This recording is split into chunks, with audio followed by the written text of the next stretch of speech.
everybody, and welcome back to David's Marvelous Pigments. Today we're going to be painting a Warforged Battlesmith. Again, we're continuing the Wildspire Spellblades pack. Just go ahead and take a moment real quick and go ahead and like and subscribe to the channel. That really does help me out. And at the end of the video, go ahead and comment. Let me know what you think, how I'm doing on painting, if you have any tips or tricks that you know of, and also what you think of steampunk in Dungeons and Dragons. We're going to talk a little bit about that. And remember, if we get up to 100 subscribers by Halloween, I have a little Halloween surprise, and we'll go ahead and do that. Go ahead here, and we'll jump in and talk about what we're painting here. Starting off with the Warforged here, just we made that sort of silver metallic color. Took a silver and white metallics, mix them together with a little bit of gray, just kind of give it a little bit more of an iron look rather than a silvery look. And just getting the body before moving on to other pieces. Majority of the pieces I'm painting here, I'm going to be using metallic colors. I have a handful of them, and I've just kind of added on. I'm going to be adding in a couple other colors just to get the right shade, but really keep that sort of metallic sheen for the most part on this mini. I'm kind of curious what you guys think about having steampunk elements in your D&D campaigns. How much you guys enjoy that. I have mixed feelings on it. Depends kind of on how it's done. I think a little bit of steampunk can be good, but if you get too much in there, it really starts to pull away from sort of the fantasy element and brings it into a sort of an odd technological. I mean, sometimes you can get the technological advances so far that it's like futuristic in some ways, but it's still supposed to be a fantasy.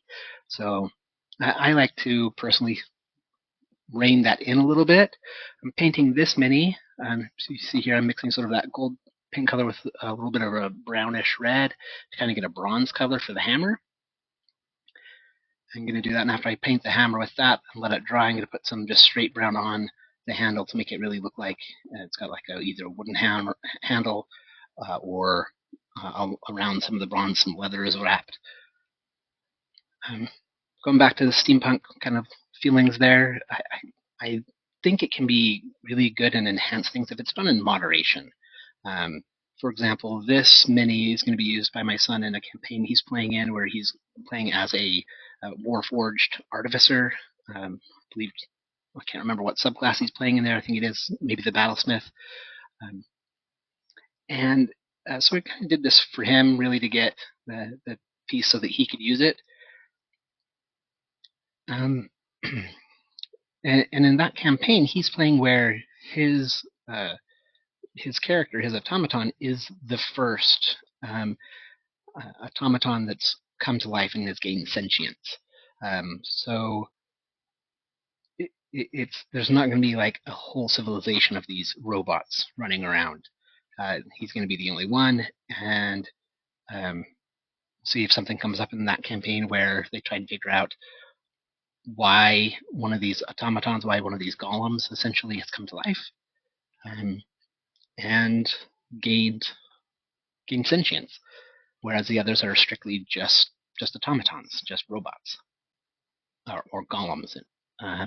So we'll see how that goes out. That's kind of how I like it. I feel like if you add too much into it, you get this weird fantasy setting with advanced technology, and then you get this mishmash between the two that isn't always done in a good way. I think it can kind of take away from the setting. As far as the painting techniques I'm using here, a lot of the same. I have noticed that if I don't put any water in the paint, it's a little too thick, so I've been adding a little bit on there. I try not to add too much because then I can get the opposite problem where it's just kind of runny and doesn't dry very well. I get a little bit of that problem here with some of the blue, so to get some of the water off the brush and mix it into the paint a little bit more so I get it nice and thick. But one thing that's really nice about having some water in there is that it doesn't kind of like peel off, or not peel off, but doesn't, as I paint it on there, I don't get spots where it looks like I've taken paint off and you can see the white of the mini underneath. As far as the coloring on here, I wanted to keep a lot with that kind of gray silver metal on the mini, but he's wearing cloth and he's an expensive creature, a sentient automaton for whoever made him. So I wanted to have some nice looking um, add-ons. So the cape that he's wearing here, I was getting a nice vibrant blue. Figured that'd be expensive. And noticed here that some of it, that I was putting some of that blue on, and wasn't part of the cape, so I went with purple to go over that to distinguish the shorts, I guess, or skirt that the mini is wearing over its legs, and to kind of distinguish the lower clothing there. Get some of that covered up here. And then really, like I said, this one was really straightforward. Once I got those pieces done, for the most part, the Warforged here doesn't have a whole lot of different colors that it needs. So I wanted to figure out what I could do to add some additional look to it beyond just it being this metal. So I wanted to put some different additions to the metal on there, not just have it look like it's made of iron only. Maybe it's got bronze on it as well to kind of highlight or give it various features, make them pop a little bit more. Here what I'm doing is I'm just putting that brown metallic color here. I think this is just some brown I put on there as if the leather for the belt. Put that on there first, and then I think I'm going to go over that with another color here in a minute to change kind of the metallic, and then I'm going to put that back on there to show that the leather from the belt and straps that he's wearing as well.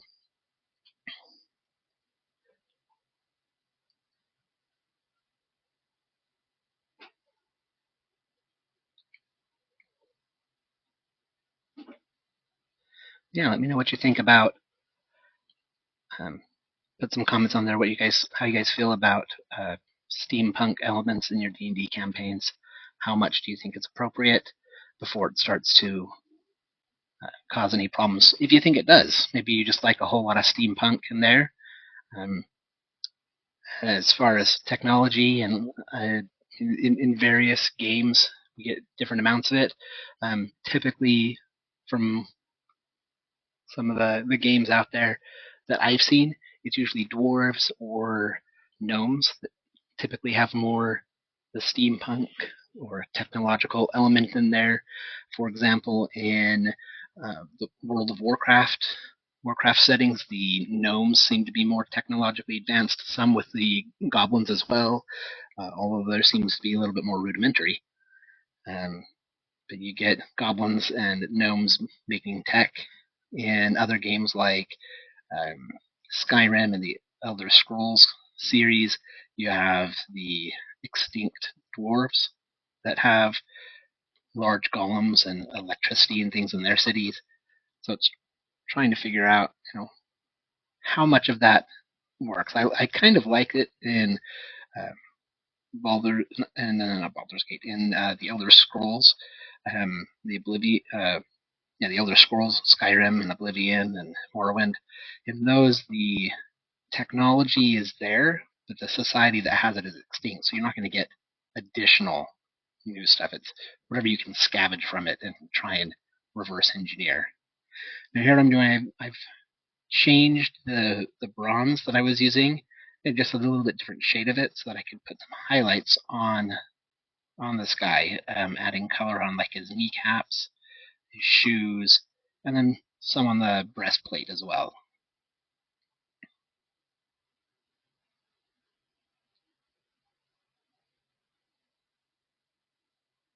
Yeah, back to the steampunk kind of discussion there.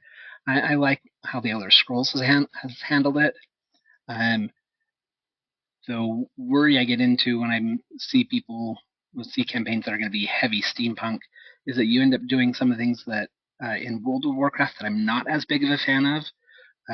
In the engineering, you have people have the ability to like build chainsaws or guns, and it just seems to me that those are not going to be a fantasy element. I don't mind large scale sort of gear things like a big clock tower. Seems like that might be reasonable given it's just massive scale and is not practical for things like weaponry. Or really small, I can see that like a small clockwork spring-loaded toy that you might give to a little kid. That seems like it might be in this world as well. Now, getting out that paint took a little bit too much. It kind of spilled out, so I had to put some back in before I mix anything with it. And I've done sort of a greenish metallic green that I have for the central eye on this guy, as well as on the shield. And I kind of did some metallic purple accents on the shield as well. I think the shield is my least favorite part of. That's the part I like the least on this mini when it was done, but it's not too bad. So I started to use some of that purple on the chest plate, and I did not like the way that was going, so I'm going to go over that here with that bronze color I was using on the feet and kneecaps. I just decided here it was not going the way I wanted it to. Didn't like it next to the brown leather that I had, and here you're going to see me scrap that and just go with this bronze gold color on here to kind of show that this is where he's maybe been reinforced with another metal over some of the more important parts. Almost like he's wearing a breastplate over his regular metallic body. Since I already had those brown straps in there, got a little bit over that, so we have to touch that up here in just a second.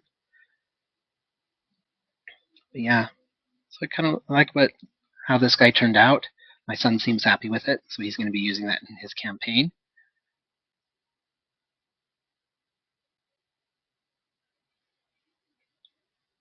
But yeah, just with the steampunk, I think it can be overdone, and so as I was saying with I think in World of Warcraft, some of it's gone too far.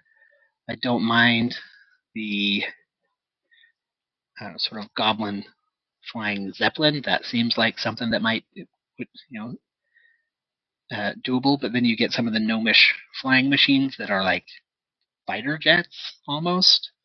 Of course, not nearly as advanced as ours are, but you get some of you get characters who have like machine guns as for their rangers and things, rifles, and it just seems to be going too far.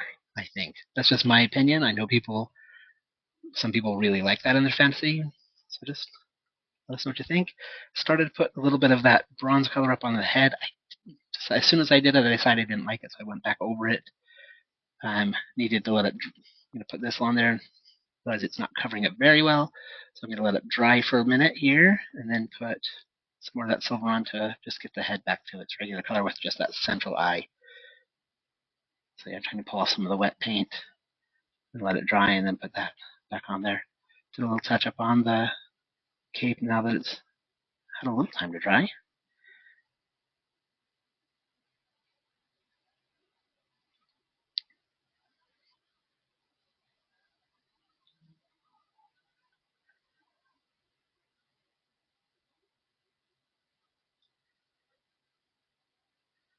But I didn't have a good story for this character. I never know how to work in the story. I know that's one of the things I really want to do as I'm painting these characters, is really create a narrative of where the character is and use that to enhance and use that to guide the painting, the art. But I didn't really have a good idea of where for this guy, but other than what my son is doing for his, is that it's one of the first, probably the first automaton to come to life, and he's trying to figure out his place in the world, and so didn't have a whole lot of backstory there to go with other than that. So I went with the more expensive colors because whoever had him commissioned and built must have been wealthy. spared no expense in making him, so purples as well as blues, bright blues. Now getting the base is always a little bit of a challenge because I got to put it down because anywhere else that I would be holding it's usually going to be a little wet. So get that nice gray color for a granite stone bottom, stone base for it, and gonna move it around and hold it still so I can get that painted in there and try not to get the feet covered in that color. But I can always touch it up if I need to.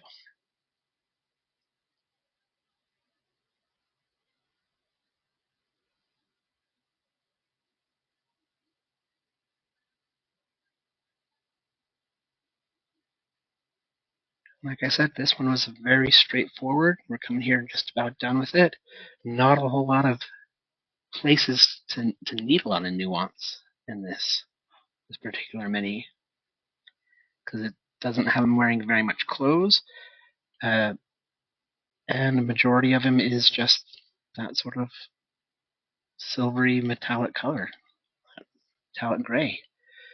And I'm just getting a little bit of that to touch up that head and any other places on the skin that I need to, as well as putting a little bit of this different color on there just to kind of so you can see the cracks are a little darker on the ground. Add a little bit of touch up here and there. We should be all done. Thanks, guys. And thanks for watching. Let me know what you think about steampunk and what you'd like to see me paint in the future.